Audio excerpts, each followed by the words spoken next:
This particular grouping of cardinals, I think, are very much going to want to continue that vision that the Pope has.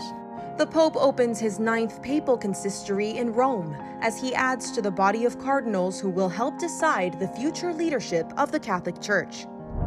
Our national vital interest is in degrading the Russian military.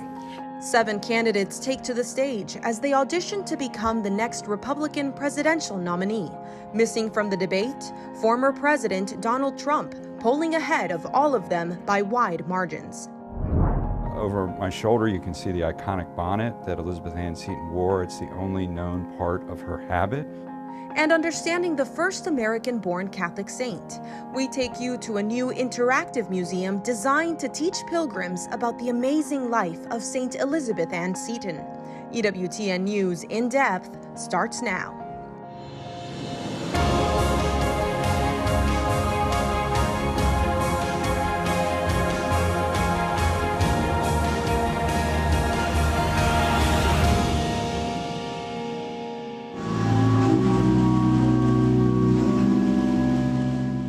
The scene this weekend will look similar to this last papal consistory, as Pope Francis continues to cement his legacy, selecting new like-minded cardinals who will eventually choose his successor. Welcome to EWTN News In Depth. It appears the future is on Pope Francis's mind. This weekend's consistory, creating 21 new cardinals, comes on the eve of the start of the Synod on Synodality in Rome, in which the life of the Church and evangelization will be discussed. From our Vatican Bureau, Colin Flynn explains why this consistory, putting Francis's cardinals increasingly front and center, is so significant. In the hierarchy of the Catholic Church, after Pope Francis, the head of the Church, the next most senior title someone can have is Cardinal. The cardinals are chosen by the Pope to be his sort of inner counsel, as it were, to give him consultation and advice on how to help run the Church. The second reason is because the cardinals are the ones who will elect the next Pope as well, so their position is very important in that regard. The cardinals are personally chosen by the Pope. He alone has the power to make someone a cardinal. They help him to govern the Catholic Church, and so the Pope might choose people for whom he has, great esteem or whom he has heard good things about. It's up to the Pope's discretion to choose who he wants in his College of Cardinals. There are 2 key groups of cardinals, electors and non-electors. Only cardinals under the age of 80 are permitted to vote in a conclave for the next Pope, as the rule is once a cardinal turns 80 years old, they are called non-electors and no longer allowed to take part. Cardinals who are over 80 or who, they were made cardinals before they turned 80 and then they turned 80, it's kind of an honor, especially those who are created cardinal after they've already turned 80. They already know they're not going to participate in a future conclave. Yeah, the over 80 cardinal choices are really because they've distinguished themselves in some way and they've given a long service to the Church. And what makes the cardinals even more important is not only will they select the next Pope, but he will almost certainly come from within the group with no age limit, meaning any one of them could be picked. The last time a non-cardinal was elected Pope was in 1378. At the moment, there are 221 cardinals in the world. Of them, 119 are allowed to vote for the next Pope as they are under 80. With this new consistory, Pope Francis will create 21 new cardinals, of which 18 are under 80 and so will have a vote in the next conclave until they too turn 80. This means that Pope Francis will have created 121 cardinals from 66 countries. That's 55% of all the cardinals. And of the ones who can vote, Pope Francis will have created 98 of them. That's 72% of the cardinal electors. Pope Francis has had 9 consistories out of 10 years, which is way more than any other Pope before in the modern age. Just think that John Paul II had 9 consistory to create new cardinals in 27 years. So it's way more. An expression has been used that Pope Francis is flooding the College of Cardinals. or in other words, stacking the decks with men who share in his vision and hopes for the future of the Church, cementing his legacy. What it means is that the Pope, I think because he's getting to the end probably of his pontificate, that he wants to bring in as many like-minded cardinals as he can, just in case, you know, he gets called to the Lord at some point in the next few years. So he's got the College of Cardinals set up to choose a successor who'd be probably more like him. So with Pope Francis and this upcoming consistory, who are the type of men he is selecting to become cardinal, and where are they from? This pope, compared to other popes, has traditionally chosen less of those archbishops who are kind of expected to become cardinals. There are those dioceses, archdioceses in the world that traditionally always had a cardinal as the head, and he has instead chosen men from many different places in the world, and often places that have never had countries that have never had a cardinal before. The home countries of the cardinals are changing too, with Pope Francis selecting more from parts of the world never before having a cardinal. Pope Francis had already changed this and made it much broader. I mean, it used to be that the College of Cardinals was mainly even just European bishops. So the fact that now we have cardinals spread out all over the world, I mean, even, you know, a cardinal in Mongolia, for example, there's only a small Catholic population there. From Mongolia to South Sudan, another one of the new cardinals that will be created is Stephen Aminu Martin Mullah. Another interesting thing would be, you know, the creation as a cardinal of the Archbishop of Juba in South Sudan, because South Sudan is a place very dear to the Pope, and Cardinal Parolin went back to South Sudan in August, so there is a sort of very high level of interest in the country by the Holy See. He's also chosen, I think, 3 cardinals from the global south who aren't usually chosen. I think in this particular consistory, I think most of them are very much following the Pope Francis's vision for the Church, and that's why they've been chosen. Another important cardinal-elect is Bishop Stephen Chow Sai-Yong from Hong Kong. There's the whole issue of growing closer relations with Beijing, and so I think he's seen as a very important, playing an important role in that. He's a Jesuit, so of course close to the Pope in that regard, and I think the Pope sees him as a natural ally in trying to increase or improve relations with China. Pope Francis has said that these new cardinals represent the universality of the Catholic Church, one that he said he hopes will continue to proclaim God's love and mercy. The consistory, when they will be given their red hats, takes place this Saturday, September the 30th, in St. Peter's Basilica here at the Vatican. In Rome, Colin Flynn, EWTN News In Depth. To talk more about this papal consistory happening right before the start of the upcoming Synod on Synodality, I'm joined by my colleague Jonathan Liedl, senior editor for the National Catholic Register. Jonathan, great to have you here. How's Rome? It's great, Montse. Great to be with you. Great. Who are the most emblematic of Pope Francis's choices, the top 3? Well, Montse, I think 3 is an important number, because I think if we look at Pope Francis's consistory throughout his 10 years as Pope, we've seen 3 different criteria that the Pope has used to select his cardinals. So one of them, of course, we've just heard about, is going to the peripheries, the geographic peripheries. Stephen Aminu Martin Mullah was mentioned as the first cardinal from South Sudan. But I want to highlight in this category also the Latin Patriarch of Jerusalem, Pier Battista Pizzaballa. So this is the leader of the Catholic community in Jerusalem, in the Holy Land, at a time of increased violence and oppression, and even marginalization of Christians living in the state of Israel. So Patriarch Pizzaballa has been a kind of strong voice for Christians in the Holy Land. So Pope Francis seems to be going to these people on the peripheries, Christians who are minority in their country and facing oppression. So clearly a sign of support for them. Another criteria that the Pope likes to use, I think, when he picks his cardinals, are people who he's met in person and been impressed with. They've collaborated with him. They've worked with him. So one person that comes to mind here, a new cardinal, is Cardinal Americo Aguiar, a Portuguese prelate who was actually in charge of World Youth Day Lisbon. And in that capacity, He met with the Pope to discuss the vision for that event. And World Youth Day Lisbon was really, in many ways, Pope Francis's magisterium put into action. So his document on human fraternity, Fratelli Tutti, was a key cornerstone. So was Laudato Si on the environment. So it seems that the Pope was impressed with Cardinal Aguiar's work at World Youth Day and has given him the red hat. And at only 49 years old, it might be a sign of bigger things to come for the Portuguese cardinal. And then finally, the Pope loves to pick cardinals who represent his theological vision.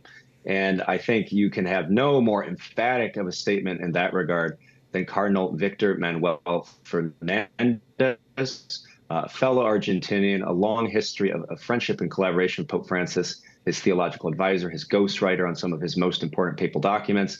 The Pope made now Cardinal Fernandez the head of the dicastery of the doctrine of the faith, very important office in Rome, where he's been charged with really applying Pope Francis's magisterium. So those are three names that I think show the three different criteria that the Pope sometimes uses when picking his cardinals. It seems that these appointments are keeping with his promise to represent the marginalized as well.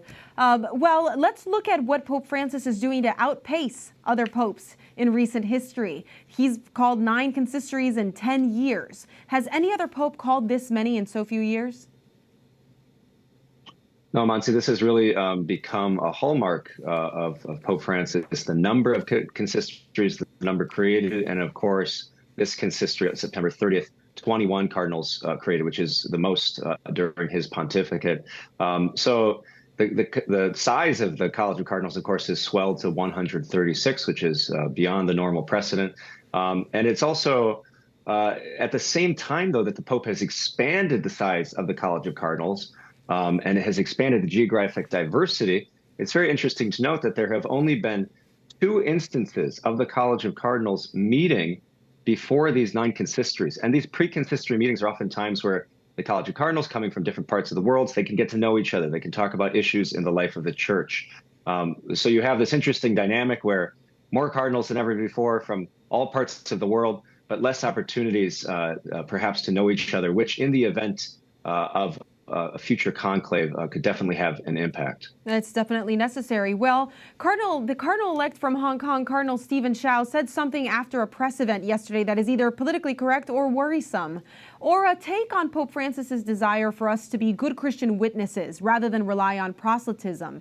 He said, this is the Cardinal, evangelization in China today should focus on communicating the love of God without the agenda of turning them into Catholics. What do you make of these comments?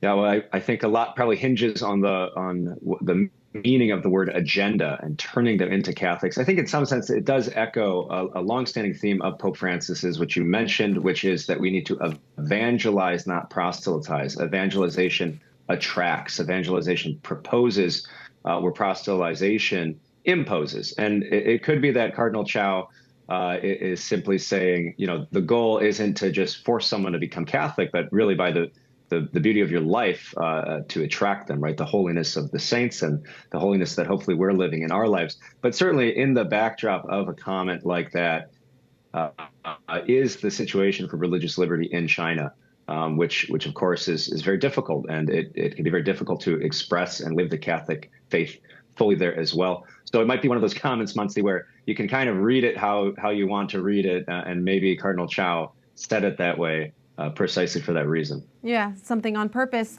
Well, now I can't let you leave without asking you about the synod, which starts on Wednesday, October 4th, and the retreat the bishops are all attending before it opens. What can you tell us about the events of the coming days?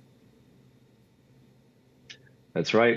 The synod, a prayer vigil, an ecumenical prayer vigil in St. Peter's Square on the evening of September 30th, and then a spiritual retreat for the 450 or so participants led by the British Dominican priest Timothy Radcliffe and the Italian nun Maria Ignazia Angelini.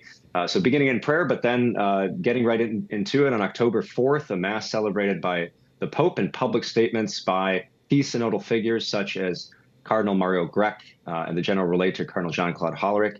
But that's kind of the public beginning, and then we dive into about 4 weeks of behind closed doors discussion and synodal proceedings. So a lot going on here in the Vatican. Well, we'll be looking to you and the team there to keep us up to date. Thank you so much, Jonathan. Thank you, Montse. There's much more ahead on today's program, from Iraq to Azerbaijan to Emmitsburg, Maryland, to a presidential debate across the country in California. That if you're pro-life, you have to be pro-life for the entire life, not just the 9 months in the womb. Abortion, the economy, foreign policy, crime. 7 Republican candidates take on the tough issues in the second GOP presidential primary debate. Her life is very inspiring, I think, and I think it will be a source of hope and encouragement for many people. And honoring the memory of a great American saint. Archbishop William Laurie of Baltimore blesses a new museum in Maryland dedicated to the life of Saint Elizabeth Ann Seton. EWTN News In Depth is coming right back.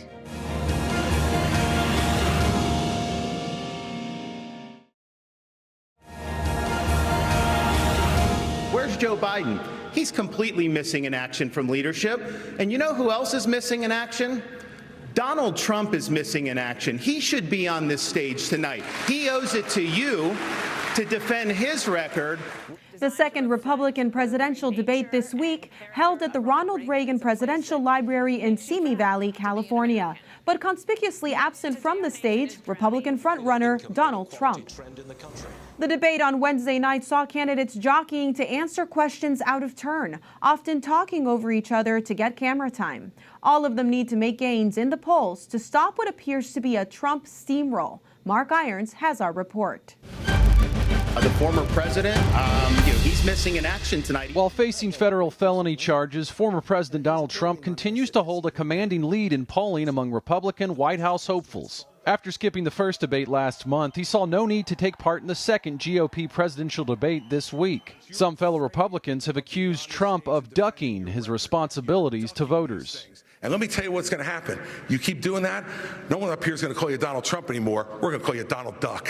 Former New Jersey Governor Chris Christie has been a consistent critic of the Republican frontrunner, but now Florida Governor Ron DeSantis is calling him out as well. In a recent NBC interview, Trump said Florida's 6-week ban on abortion signed by Governor DeSantis was a terrible mistake. He's had a lot to say about that. He should be here explaining his comments to try to say that pro-life protections are somehow a terrible thing. Some have found it more effective to pull their punches when speaking about the former president.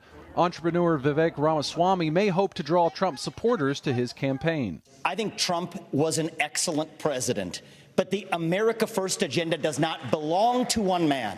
It does not belong to Donald Trump. It doesn't belong to me. It belongs to you. But there's one Republican Ramaswamy isn't impressing. Honestly, every time I hear you, I feel a little bit dumber for what you say. Former South Carolina Governor Nikki Haley critical as the political newcomer has tried to capture the attention of young voters. Ramaswamy recently appeared in a TikTok video with a social media influencer. But Haley says it's China that has too much influence over TikTok and user data, which poses a security risk. You're now wanting kids to go and get on the social media that's dangerous for all of us. You went and you were in business with the Chinese that gave Hunter Biden $5 million. We can't trust you. All Republican candidates are trying to win the trust of voters. U.S. Senator Tim Scott said building up the country starts with families. If you want to restore hope, you've got to restore the family, restore capitalism, and put Americans back at work together as one American family. Among the debate topics, education, healthcare, and crime. North Dakota Governor Doug Burgum touting his record in his state. But the reason why we're not talking about education or health care or safety being a problem in North Dakota is because we have a business leader. I've got more experience as a business leader than I think this whole group combined. I know I've created more jobs than everybody else on stage. Former Vice President Mike Pence said he has the needed political experience to become the next commander-in-chief and the plans to fight major problems like gun violence.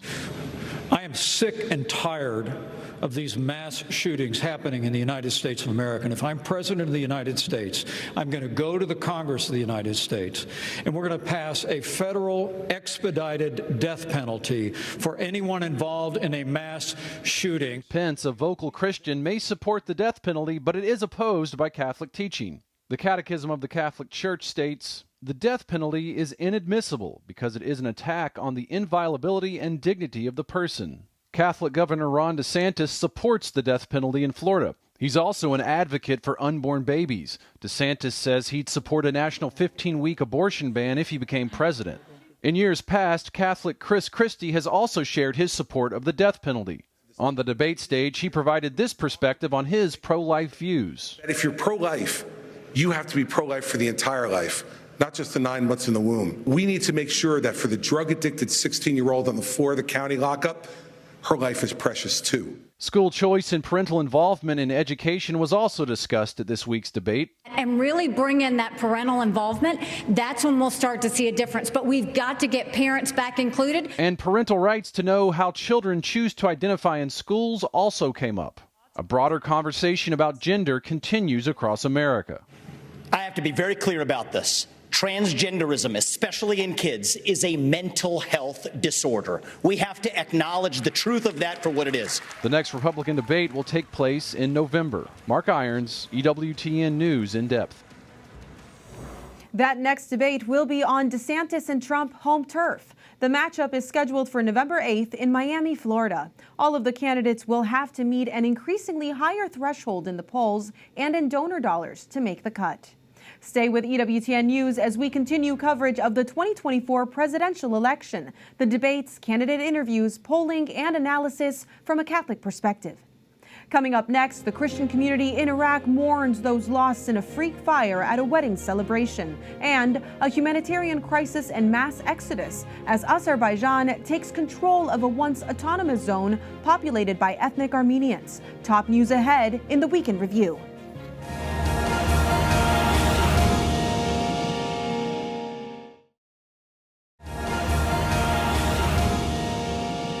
A day of joy turned to horror after a deadly fire tore through a wedding venue. That story tops our Weekend Review.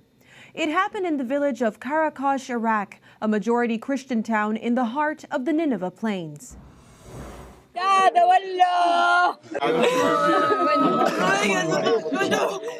Hundreds of people attended a funeral this week for some of the victims of the deadly wedding hall fire. Mourners carrying pictures of their lost loved ones cried as priests gave final blessings on the coffins of the dead. Some families lost as many as 10 relatives, including children. Witnesses say the fire started after large sparklers were lit during the bride and groom's dance. The flames of the sparklers caught onto the ceiling and decorations. The fire spread at lightning speed, engulfing the building in just moments. Fire rained down on the attendees as they ran to escape, and in minutes, portions of the building collapsed, leaving many trapped inside. Some 100 people were killed and 150 more injured, some with severe burns. The bride and groom survived. Only a shell of the building remains, with twisted and charred metal and debris that collapsed onto the floor. Families are seeking justice after Iraq's civil defense officials revealed that highly flammable and illegal building materials were used in the structure. Several arrests have been made, and many more may come. Archbishop Bashar Warda of Iraq issued a statement writing in part, "A wedding celebration in the ancient Nineveh village of Karakosh has turned into tragedy for Syriac Catholics. Patriarchs, bishops, and priests from all faiths gathered to bury those who had perished. No words can adequately describe the mourning of those bringing their loved ones to their final resting places in their ancient land. I ask for your prayers for those souls we have lost and the severely injured." Warda also says the tragedy has brought the people of Iraq together, with condolences from the Shia community, the government of Iraq, and Kurdistan announcing 3 days of mourning. A deadly explosion at a makeshift gas station in Nagorno-Karabakh killed at least 68 people and injured hundreds of others Monday night, as tens of thousands flee the region. It comes following Azerbaijan's blitz on the area last week. Armenian officials say more than 93,000 people have arrived in Armenia. That's more than 75% of the estimated 120,000 who were living in the Nagorno-Karabakh. Nagorno-Karabakh, which is also called Artsakh, was historically inhabited by Armenians for centuries. The region has been disputed between Armenia and Azerbaijan for the last 3 decades since the collapse of the Soviet Union in 1991. The region that locals call the Republic of Artsakh is not officially recognized internationally. Before Azerbaijan's military attack on the region, the people suffered from a blockade of food and medical supplies by Azerbaijan for about 8 months. Meanwhile, the former Minister of State of the self-proclaimed Republic of Artsakh, Rubin Vardanyan, was arrested by Azerbaijani authorities Wednesday while attempting to flee the region. He is charged with financing terrorism and other crimes. His wife is appealing for support to secure his release.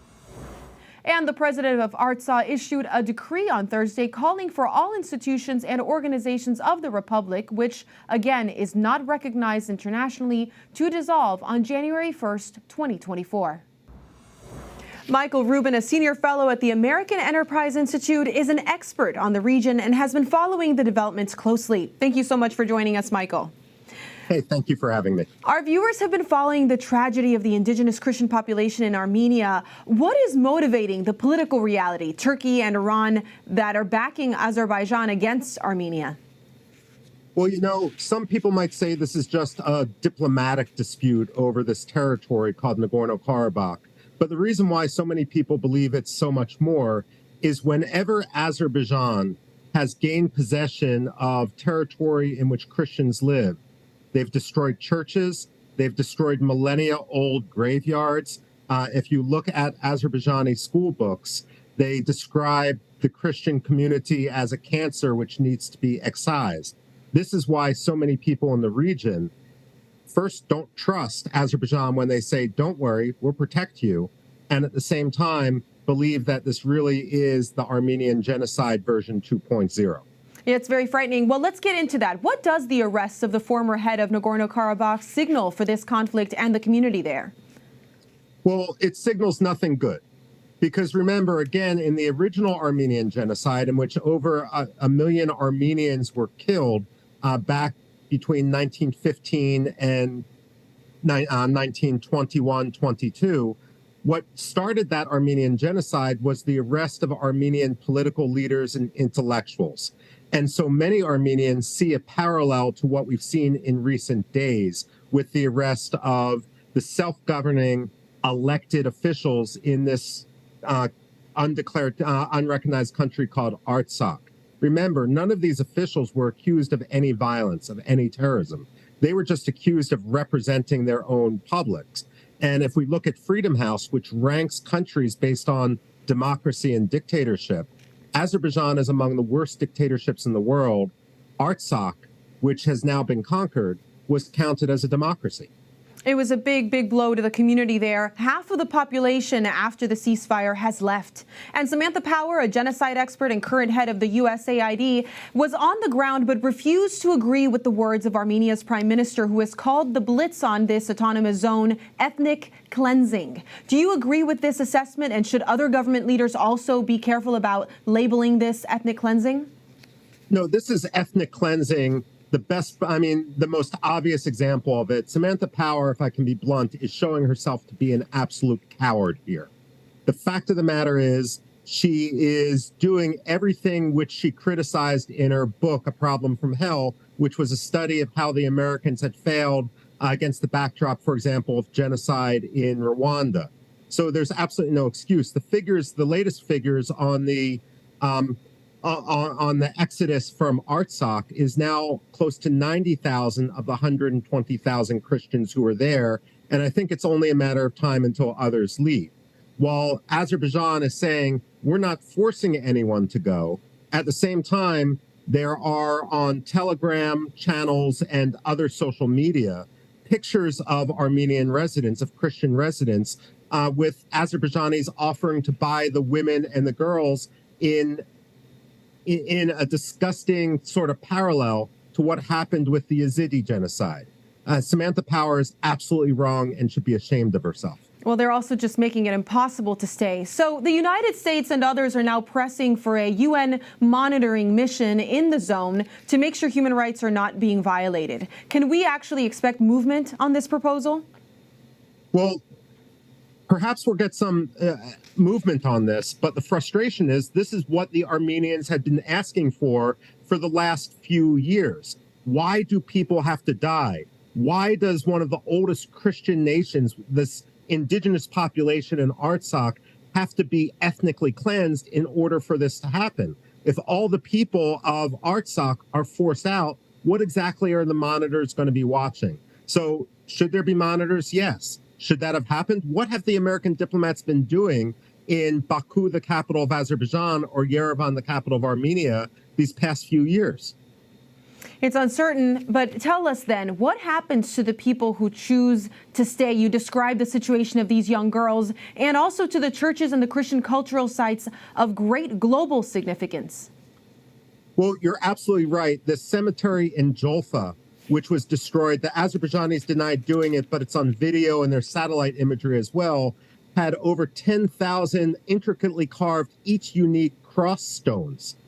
Some of them 800, 900, 1,000 years old, completely bulldozed. When you're bulldozing community heritage like that, that's a sign of genocide. That's not a sign of a political dispute.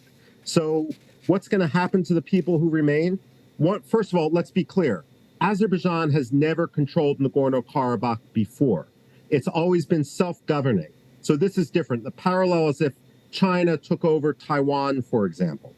Now, ordinary Azerbaijan says, we're going to give you the same rights as everyone else, but ordinary Azerbaijanis don't have any rights. Freedom House, again, categorizes Azerbaijan not only as a dictatorship, but a dictatorship on par with China and the Burmese military regime. They actually say that Azerbaijan has less freedom than Russia, Iran, and Cuba. That's not something in which most people who are used to a democracy are going to want to live. So then what is your recommendation going forward? If the U.S. isn't going to act, who else is there?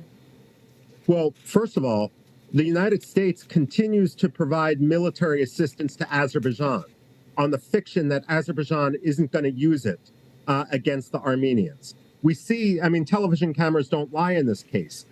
Close to 90,000 out of the 120,000 residents of Artsakh have already fled. So why are we subsidizing this? At the same time, U.S. law suggests that there's something called the Humanitarian Assistance Corridors Act, which says that any country, and Azerbaijan is a case in point, that refuses to allow the distribution of U.S. Aid should itself be sanctioned. There's no waiver for that. Then there's Magnitsky Act sanctions. Who are the people who have beheaded the Armenians, who have destroyed the churches? Why aren't we bringing those up on sanctions? Why should they be able to come to Disney World with their families? And the fact of the matter is we have so many policy arrows in our quiver, but we're not taken seriously because we simply don't want to stand up to the dictator. Well, it looks like we've got a lot of work to do to get awareness going. We're so grateful for your analysis, and I hope you'll join us again as we stay on top of this developing story. Thank you so much, Michael. Thank you. Deadly violence in Haiti is expanding across the nation, according to a United Nations report released Wednesday. It indicates more than 2,700 people were killed between October of 2022 and June of this year. Cases of kidnappings and rapes are also rising. Gangs now control more than 80% of Port-au-Prince. Their violent activities have expanded to other major cities. The report comes as the U.S. and Kenya signed a defense agreement on Monday to provide resources for Kenyan forces to lead a peacekeeping mission to Haiti to combat gang violence. A somber milestone for pro-democracy activist Jimmy Lai, who marked 1,000 days in a Hong Kong prison on Tuesday.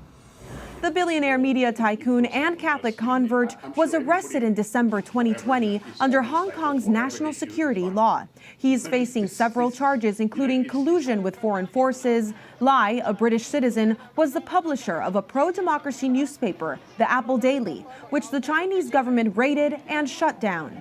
He is held in solitary confinement 23 hours a day, according to the Associated Press. His son has shared concerns that his 75-year-old father could die in prison. Lai's trial has repeatedly been pushed back. If convicted, he could face life in prison. Pope Francis reiterated his compassion for migrants during his weekly audience with the faithful in St. Peter's Square. Describing his visit to Marseille last weekend for a meeting to discuss the Mediterranean, the Holy Father insisted migrants crossing the sea to arrive in Europe must be welcomed. Many have died in dangerous journeys, fleeing war and violence in their homelands. Il Mediterraneo, lo sappiamo, è culla di civiltà. The Mediterranean is the cradle of civilization, and a cradle is for life. It is not tolerable that it becomes a tomb, neither should it be a place of conflict. Francis urged migrants be integrated into the community, saying their cultures and philosophies can be seen as an opportunity rather than a burden to help revitalize Western societies where young people often show little hope for the future. We'll be back in a moment. These are important tools that you can also use in addition to our books to help raise your Catholic family in the faith. It's Hispanic Heritage Month. We'll take a look at a faith-based company catering to the needs of Spanish-speaking children as we take a look at the growth of Hispanic businesses in America. We'll be right back.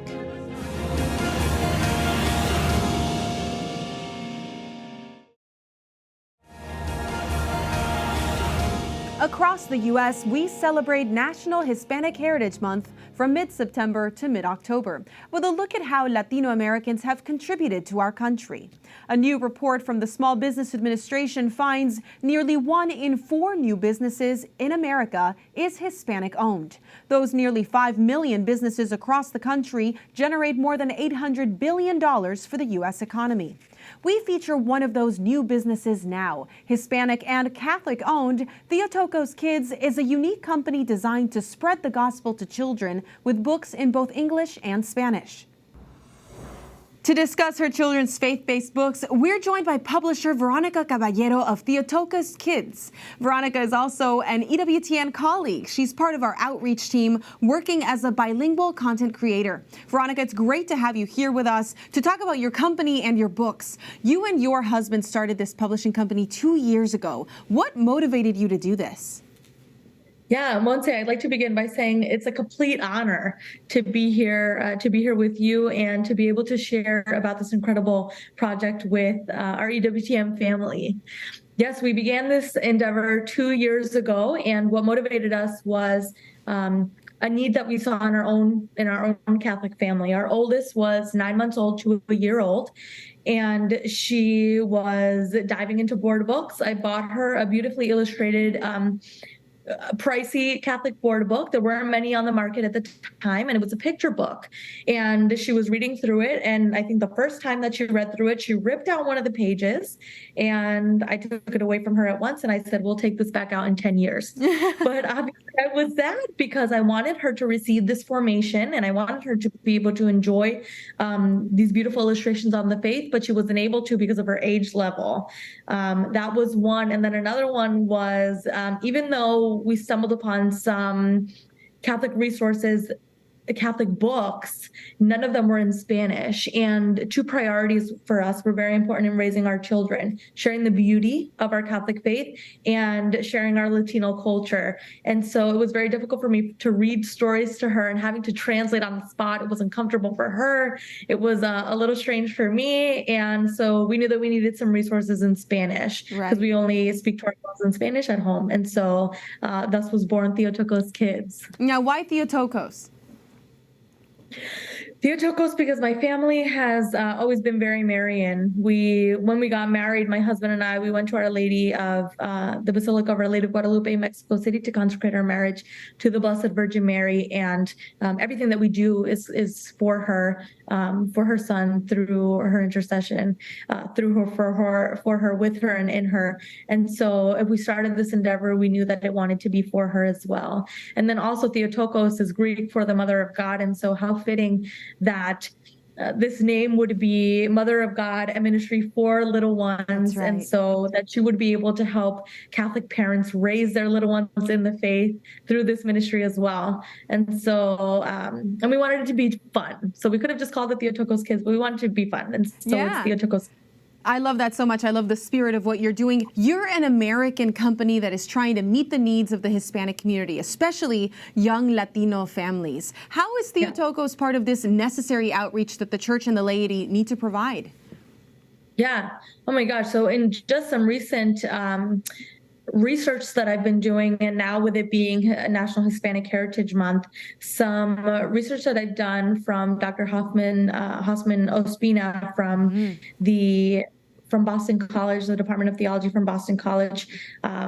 He has said that 71% of the growth of the U.S. Catholic Church since 1960 has been Hispanics.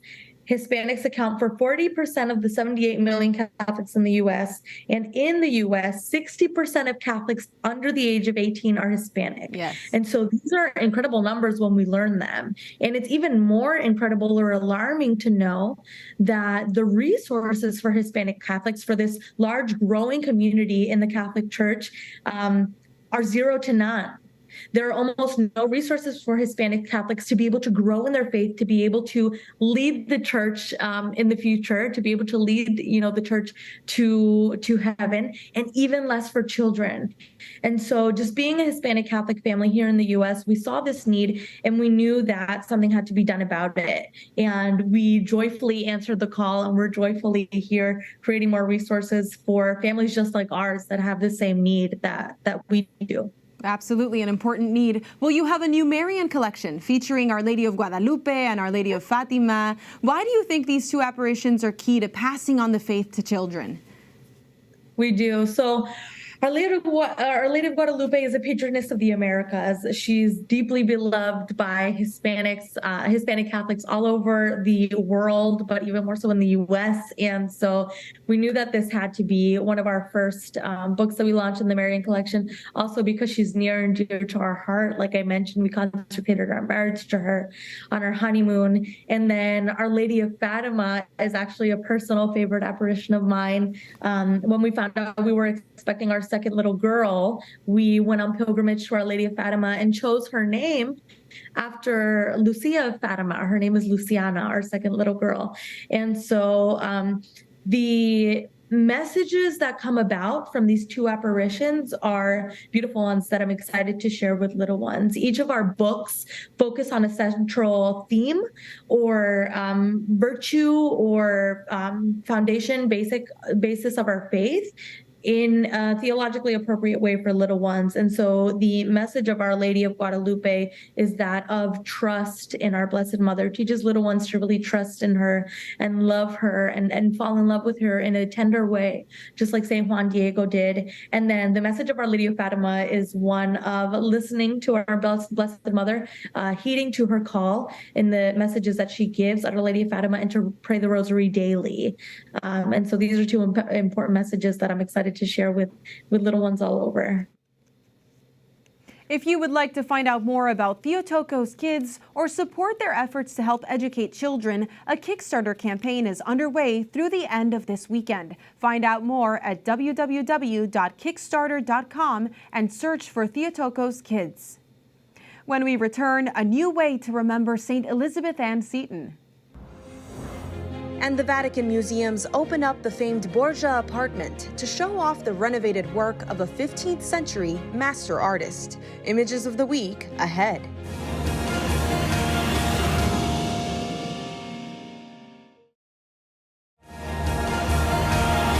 We would love everyone to come and visit the National Shrine of St. Elizabeth Ann Seton and experience this amazing new visitor center and museum. EWTN News is there for the dedication ceremony of a new museum on the life of the first American-born Catholic saint. In the small town of Emmitsburg, Maryland, home to a Catholic seminary, a Catholic university, a retirement home for retired religious, and the Shrine of St. Elizabeth Ann Seton is a brand new facility. Its modern interactive exhibits are designed to help teach new generations about the Catholic faith of an American original, the first American to be canonized by the Catholic Church. Reporter Roselle Regis takes us there. Providence has disposed for me a plan after my own heart. It is expected I will become the mother of many daughters. St. Elizabeth Ann Seton was a woman of her time, a convert to Catholicism after enduring much suffering in her life, a pioneer, opening one of the first free Catholic schools in America for girls, a foundress, establishing the first order of women religious in the U.S., and the first American-born saint. St. Elizabeth Ann Seton is someone that I think many, many people can relate to. As a child who faced rejection, as a young woman who fell in love and married, as a wife, as a mother, and then as a foundress of a religious community, throughout all the stages of her life, her fidelity to God and to those that she served is a remarkable example of faith and courage. St. Elizabeth Ann Seton died 201 years ago, but devotees like Sister Chris Maggie believe she serves as an inspiration to so many people. And now her legacy has been brought to life with a new museum at the National Shrine of St. Elizabeth Ann Seton in Emmitsburg, Maryland. These are the holy grounds where she came in 1809 with her children and first sisters. She established the first women's religious community in the United States, the Sisters of Charity of St. Joseph's.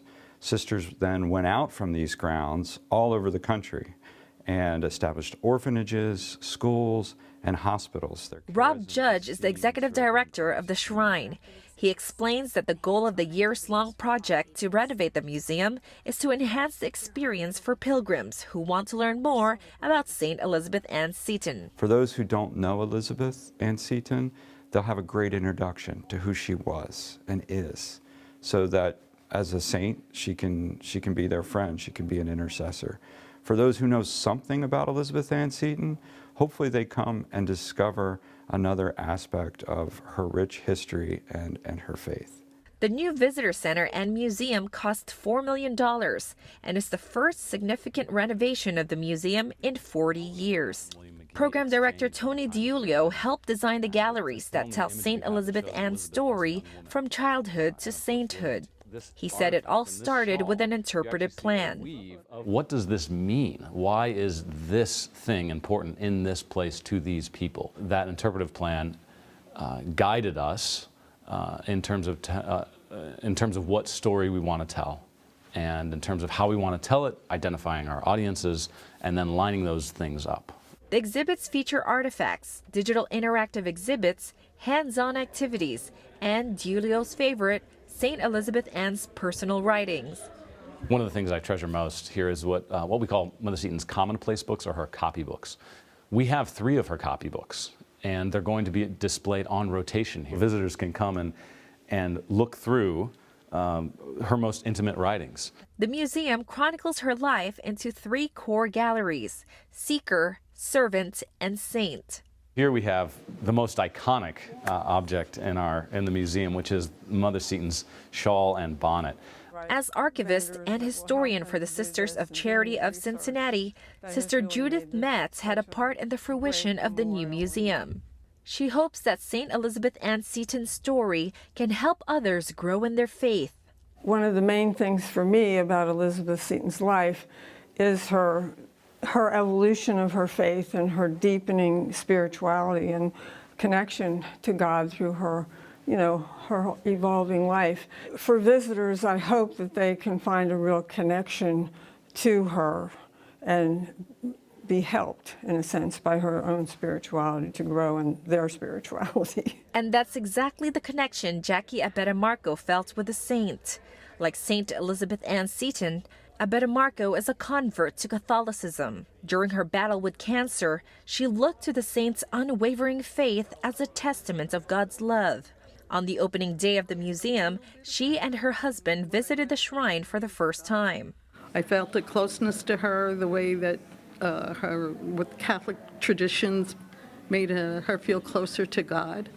I'm the same way. You get a sense of her journey through pain and suffering, and how that relationship with God got her through that to do what she did. People should stop and see the shrine and come visit the shrine if they can, and pray and thank God every day for the blessings that he gives to all of us. St. Elizabeth Ann Seton also serves as someone the younger generation aspires to be. Meet Judy Delp and Felicity Crook. I'm Ruby Delp, and I portray the student of Mother Seton, Anna Mae Mater. She went to this school here at the Seton Shrine. And my name is Felicity Crook, and I don't have my character yet. Felicity is new on the team and is learning from Ruby how to become a junior history interpreter. On the grounds of the shrine, 2 historic homes remain open: the stone house where St. Elizabeth Ann Seton lived and the White House where she taught. These young interpreters portray the life of the early students in the academy and interact with the public during tours. I think it's cool to be like standing in the place where she would have stood. I love walking in her footsteps and sharing her life and legacy with others as I'm here each day. Roselle Regis, EWTN News in Depth. In addition to the permanent exhibits, the museum also debuted 2 special exhibits about early American needlework and the iconic clothing of the Daughters of Charity. For more information on the new St. Elizabeth Ann Seton Museum, go to this website, www.setonshrine.org. And finally today, a glimpse inside the beautifully renovated Borgia apartment at the Vatican. Known as the Hall of Liberal Arts, the study of Pope Alexander VI was decorated by the famed Renaissance artist Pinturicchio between 1492 and 1494. Our EWTN photographer went on tour courtesy of the Vatican Museums. Enjoy these images of the week.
And that's our program for today. I'm Montse Alvarado. Join us for the next edition of EWTN News In Depth. Same time next week. More news then with reports important to your Catholic life. See you then.